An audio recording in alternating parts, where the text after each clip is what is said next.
46 minutos ya de la hora 9 de este 31 de julio. Aquí estamos con las noticias más importantes de la provincia de Mendoza y el país. Una linda mañana en la provincia de Mendoza. Aquí estamos compartiendo con vos noticias. 7 grados la temperatura actual aquí en la provincia. Un día bastante lindo, bastante soleado. Despejado, una máxima de 19 y 2 grados la mínima para hoy día. 48 minutos de la hora 9, como decíamos recién, estamos tratando de comunicarnos con Patricia Uroni. Hola, buen día. Hola, ¿qué tal? ¿Cómo estás? Muy buen día, Patricia. Estamos en Radio Mendoza Online, aquí desde Mendoza, compartiendo con vos este espacio de la radio. Muy buenos días. ¿Qué tal? Buen día a usted. Muy bien. ¿Cómo está el tiempo por allá? Estuvo nublado hasta hace un rato, como queriendo despejar, pero es una incógnita todavía. No se sabe si va a seguir nublado todo el día o va a estar soleado. Estamos ya de cara al 13 de agosto. ¿Cómo venimos trabajando a nivel nacional? Sabemos que estás en campaña prácticamente hasta estas PASO 2023. Bueno, mira, la campaña nuestra se está desarrollando con mucho esfuerzo. Ustedes saben que poner un partido nacional, legalizar un partido nacional no es algo que se hace de la noche a la mañana. Nosotros venimos de una ruptura con lo que fue el histórico partido de una serie de elecciones en el 2019, por una diferencia política que luego fue, digamos, aclarándose, una diferencia estratégica. Desde ese momento hasta aquí, para constituirnos como partido nacional, para legalizar, hay que hacer una serie de pasos administrativos y legales que no son simples, que tienen que ver con la recolección de avales de una cantidad de ciudadanos del país, acompañados de afiliaciones. Luego este año, para poder presentarnos a las elecciones, a último momento la justicia firmó una acordada donde solicitaba a los partidos que se presentaran a las elecciones avales para cada una de las candidaturas, lo cual implicaba triplicar esfuerzos. Las elecciones fueron bastante caóticas desde el punto de vista organizativo, porque el Estado no solo, digamos, lo que tiene que ver la colaboración financiera con los partidos que participan de las elecciones no vienen hasta después de realizadas las elecciones, sino que además colabora con lo que es la logística. Teniendo un correo nacional como lo es el correo argentino, los partidos tienen que hacerse cargo del envío de las boletas a las provincias. Así que eso nos ha implicado un esfuerzo y una organización faraónica que solamente pudo haberla realizado un partido con una convicción y una solidez política como la nuestra. Es un partido de trabajadores y, como todo en la vida de los trabajadores, es a base de lucha y esfuerzo. Nosotros nos hemos dado ese método de trabajo y finalmente aquí estamos. Hemos logrado superar los obstáculos que se nos han presentado hasta ahora y estamos de pie defendiendo el programa y las propuestas de política obrera con sus referentes históricos, porque yo voy como candidata a vicepresidente, pero la fórmula está encabezada por Marcelo Ramal, que es un histórico compañero, constructor en su momento de lo que fue el Partido Obrero y hoy Política Obrera, y con Jorge Altamira, que va a ir como diputado, como cabeza de lista de los diputados nacionales. Él va a ir como diputado nacional por la ciudad de Buenos Aires. Decíamos que el 2004 más o menos empezás a trabajar en la militancia ya política de política obrera, o del Partido Obrero en aquel momento, ¿no? Desde ese momento, ¿qué parte estuviste trabajando? ¿Desde la docencia o bien desde territorio? No, yo cuando me incorporo en ese momento el Partido Obrero, lo hago desde la facultad. cuando yo ingresé al CBC para la UBA, esto fue en el 2006, lo que es la UJS, que era la agrupación del Partido Obrero, pasaba por un momento de pleno ascenso. Recordá que veníamos de la crisis y el levantamiento popular del 2001, la juventud estaba muy politizada, en los lugares de estudio había un ascenso muy fuerte en la organización política de la juventud, y yo, digamos, fui parte de ese movimiento más general. Yo me incorporo al Partido Obrero estudiando en lo que es CBCs, que son sedes universitarias donde se hace el ingreso a la Universidad de Buenos Aires, y ahí nomás, a poco de empezar a colaborar, ya me incorporé a la militancia porque conocía la trayectoria del Partido Obrero y las posiciones que había tenido durante la crisis y con respecto al movimiento piquetero, así que no pasó mucho hasta que me incorporé directamente al partido. Y en cuestión de laboral, en toda la actividad laboral que has tenido, sabemos que estás muy ligada a la parte ambiental, ¿verdad? Mira, yo hice una experiencia cuando yo estuve terminando los estudios de la facultad.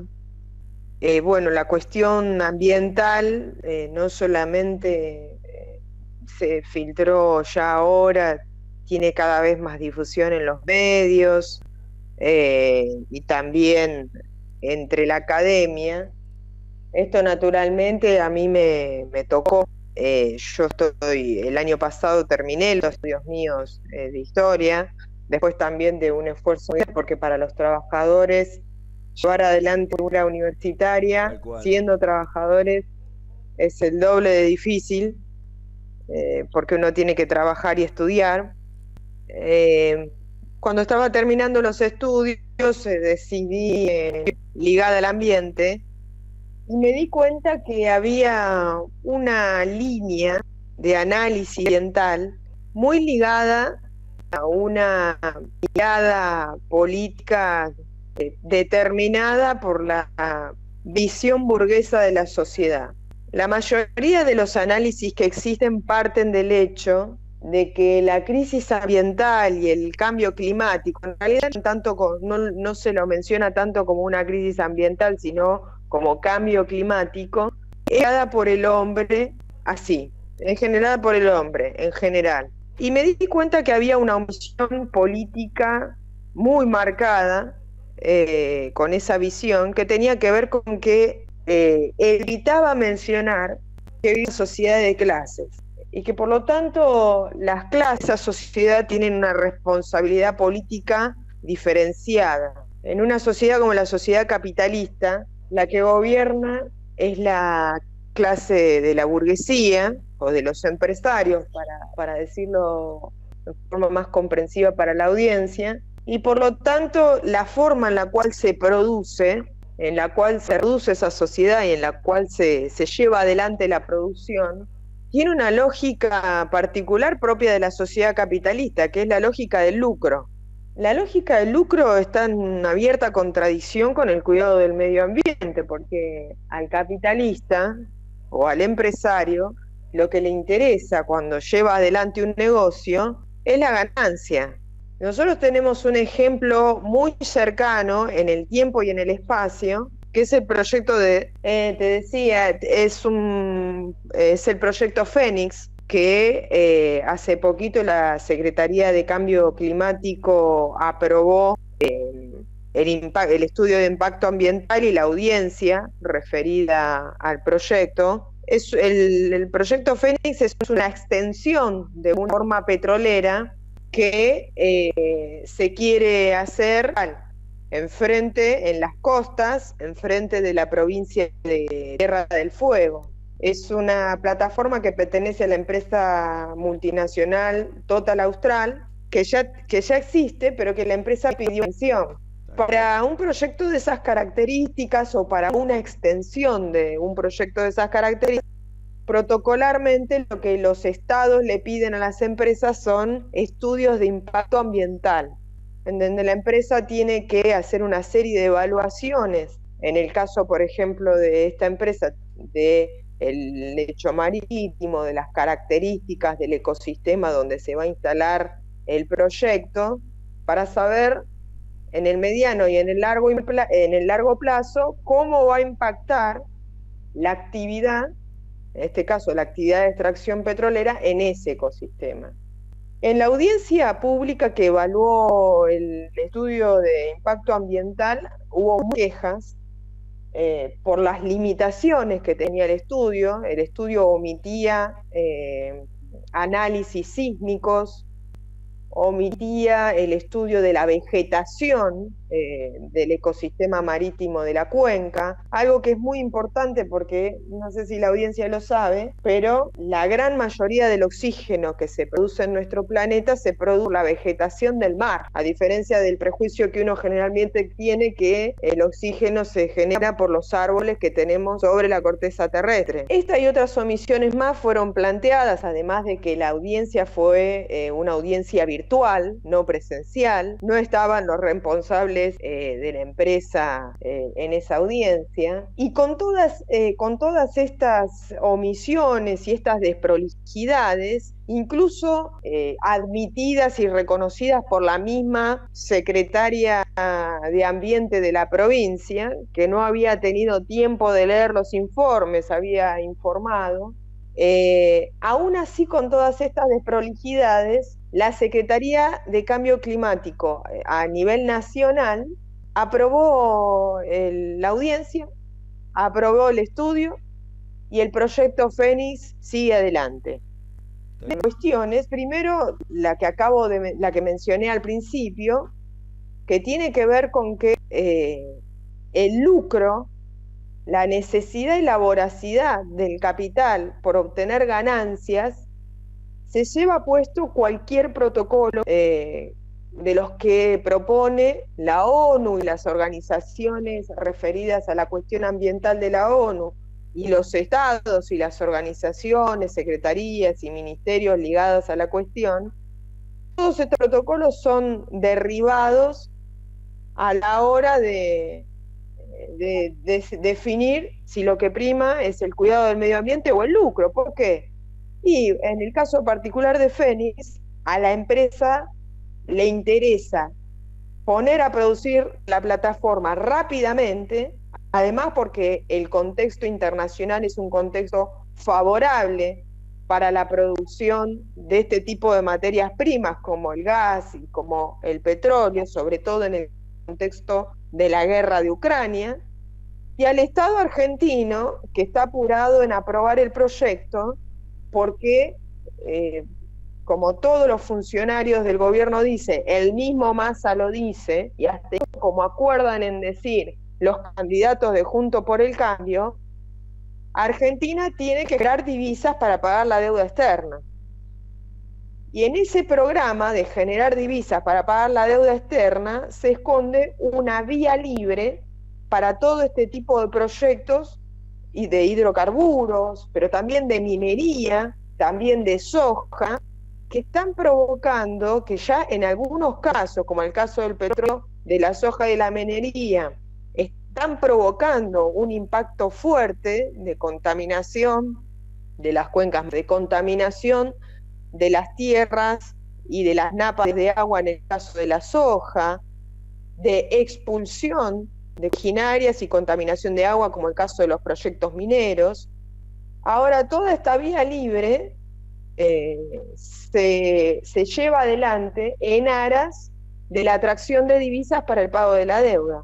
Entonces esta lógica de producción, ¿no?, financia y que empalma la crisis financiera del Estado Nacional, que en la búsqueda de divisas permite cualquier tipo de proyecto, es lo que nos muestra o nos confirma que por encima de cualquier protocolo o en contradicción con cualquier cuidado del medio ambiente, tenemos una lógica de producción. Entonces, de lo que se trata, que es lo que, volviendo al tema principal de por qué yo digamos, empiezo a conectarme y a elaborar sobre la cuestión del medio ambiente, que no va a haber protocolo o no va a haber audiencias o, digamos, conciliaciones posibles con un modo de producción cuyo criterio principal no es el cuidado del medio ambiente. Y de lo que se trata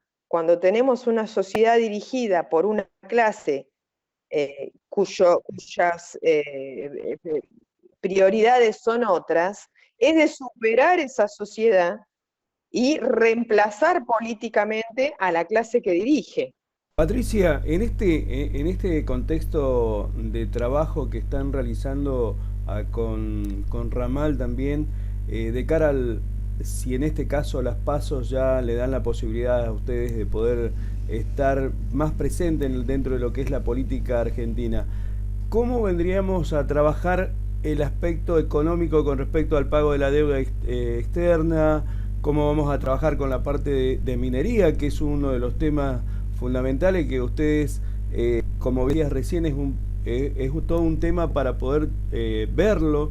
Y también cómo asumir los negocios que tiene, literalmente en este caso, los negocios internacionales que tiene Argentina con respecto a todo lo que es minería, a todo lo que es la parte de... Sabemos que en este momento hay problemas con la pesca ilegal que tenemos en el mar Austral. ¿Cómo encararían esos problemas?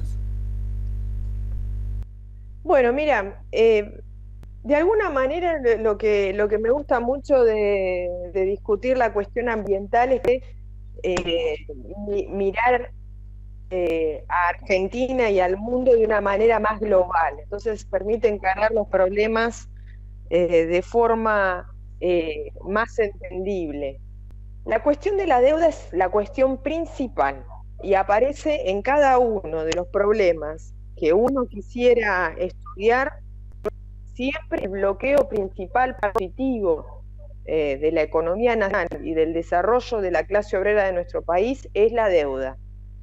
Nosotros, si en octubre ganáramos, si Política Obrera en octubre ganara y tuviera que tomar una primera medida, sería la Asamblea Constituyente, libre, soberana, es decir, que todas las decisiones que tome esa asamblea concentraría todos los poderes del Estado y todas las decisiones que son decisiones que se harían ejecutivo instante, a diferencia, por ejemplo, de la reforma que tuvimos en 24, que no fue ejecutiva. La primera medida que nosotros, que los constituyentes de Política Obrera propondrían sería el no pago de la deuda. El no pago de la deuda en general, no solo estoy hablando de la del FMI. Nosotros tenemos una cantidad de acreedores que son, el FMI es uno, tenemos el Club de París, tenemos fondos internacionales, toda esa deuda, incluida la deuda local, salvo en el caso de los pequeños ahorristas que son acreedores, nosotros la haríamos. Porque entendemos que la situación actual de nuestro país, con un 40% de pobreza, con deudas de infraestructura que ya vienen de hace décadas, y con el problema también que tenemos en materia de educativa y de salud, no puede darse el lujo de estar pagando una deuda que hace 50 años estamos pagando, que es deuda reciclada, porque ya hasta incluso el mismo Massa lo reconoce. Esta es una deuda que no ha servido para construir caminos, construir fábricas, construir escuelas, hospitales, sino que es reciclaje de deuda anterior. Además, en el caso de la deuda ya con el FMI, nos permitió la experiencia del gobierno de Macri, cuando el FMI le presta más de 40.000 millones de dólares para sostener a ese gobierno, que finalmente fueron fugados, quedó demostrado cuál es la función política de esa deuda pública. La función política de esa deuda es someter políticamente al Estado. Y ahora tenemos una serie de acuerdos o de encuentros entre el gobierno nacional y el Fondo Monetario que no solo están giran alrededor de la cuestión técnica y económica. Alrededor de los acuerdos con el fondo se están definiendo también posicionamientos políticos y estratégicos a nivel internacional. El gobierno norteamericano hace rato le está exigiendo a Argentina un alineamiento con la OTAN en el contexto de la guerra con Ucrania. Entonces la deuda externa tiene principalmente una función de sometimiento político. Hay que cortar con ese sometimiento. Y la forma de cortar con ese sometimiento, en principio, es anular la deuda, volcar la riqueza y el ahorro nacional a un plan de desarrollo por medio de la construcción de industrias, por medio de la construcción de infraestructura, viviendas, hospitales, escuelas. Nuestra clase obrera, que ha sido reconocido históricamente como la clase obrera mejor paga y con mayor en América Latina, hoy está en un nivel de precarización laboral calamitoso, histórico, donde tenemos la mitad de los trabajadores en condiciones de informalidad, trabajando, con monotributo, con tercerizada, con agencia, por cooperativa, en negro, muchos de ellos trabajando muy por encima de la jornada legal de 8 horas, porque el salario que ellos cobran no les alcanza para llegar a fin de mes. Entonces, este cuadro de situación, en donde la traba termina siendo que el ahorro nacional de la riqueza no se destina a los hospitales, a las escuelas, a la vivienda, a los barrios, porque hay que pagar la deuda externa, porque hay que honrarla, este cuadro hay que revertirlo, y la forma de hacerlo es, como primera medida, anular esta deuda y volcar estos recursos con la prioridad puesta en el desarrollo y el progreso de las mayorías, que es la clase. ¿Cómo entroncamos esto con la cuestión de la minería y de todos estos proyectos que significan una contradicción con la salud del medio ambiente? Bueno, de la misma manera o con el mismo método con el cual nosotros entendemos que debe llevarse adelante en el futuro la dirección de la sociedad, con un empoderamiento fuerte de la clase obrera. Nosotros, por ejemplo, entendemos que los trabajadores en la minería, en la industria petrolera, pero también en el campo, los trabajadores que son parte o que, digamos, trabajan en el área de la plantación de soja, la plantación forestal, ellos tienen que tener un fuerte control de cuáles son las condiciones y los métodos con los cuales sus patronales producen. Porque, por ejemplo, tenemos un ejemplo muy gráfico, que es el de los trabajadores del subte en la ciudad de Buenos Aires, que hoy se encuentran exigiéndolo a su patronal la desasbestización del subte. Esto es una lucha que los trabajadores del subte llevan adelante hace muchos años y que tiene que ver con que las formaciones fueron compradas hace 8 años atrás, durante el gobierno de Macri y antes también, tienen un material que es cancerígeno y que afecta por sobre todo a los trabajadores, que son los que están en contacto muchas horas del día, pero también a los usuarios que utilizan esos subtes. Los mismos trabajadores son los que están exigiéndole a la patronal que lleve adelante una tarea de desasbestización. Bueno, de la misma manera, por medio de las comisiones internas y de sus organizaciones sindicales, los trabajadores pueden hacer mucho para poner un límite a la forma en la que las patronales producen en forma voraz. Entonces nosotros por eso en el título en el cual tratamos la cuestión de medio ambiente en nuestro programa, que todos aquellos que estén interesados lo pueden leer en nuestra página web, mencionamos que además de la nacionalización de los grandes monopolios como lo son la minería o el petróleo o la nacionalización de las grandes extensiones de tierra dedicadas a la soja, nosotros creemos que tiene que haber un control de los trabajadores sobre esa producción. Nosotros planteamos que las comunidades, sin esperar a gobernar nosotros planteamos que las comunidades que se encuentran aledañas y que van a ser afectadas por un proyecto determinado, tienen que tener un poder de veto. Entonces, con un poder de esas características, por ejemplo, en lo que pasó en el proyecto Fénix de Total Austral, en el sur, los vecinos de la provincia de Tierra del Fuego hubieran podido levantar la mano y decir, no, miren, muchachos, este proyecto está plagado de irregularidades. Vamos a discutirlo. No decimos que no, pero vamos a discutir bien cuáles son todos los factores que hay que analizar y cuáles son los impactos reales y concretos que vamos a tener en la cuenca marítima, en el corto, en el mediano y en el largo plazo con el proyecto que ustedes quieren desarrollar. Y hasta que todo eso no esté sobre la mesa, nosotros vetamos este proyecto. Entonces ese derecho de veto a los trabajadores les daría un fuerte poder para controlar la forma en la que producen las patronales. Pero esto es un método, digamos, esto es un derecho que creemos que deben tener los trabajadores hoy, pero que no va a superar la contradicción entre el régimen social capitalista y el cuidado del medio ambiente. Es una medida que nos va a permitir hacia una reversión de esta forma de producción. Para revertir la contradicción entre el lucro y el cuidado del medio ambiente, tienen que gobernar los trabajadores, porque de lo que se trata es de sacar de la prioridad en el lucro y ponerla en la vida, el desarrollo, el progreso de la sociedad y en la salud del medio ambiente. Y eso implica dos regímenes sociales totalmente diferentes. Patricia, sabemos que los tiempos son escasos aquí en la radio también.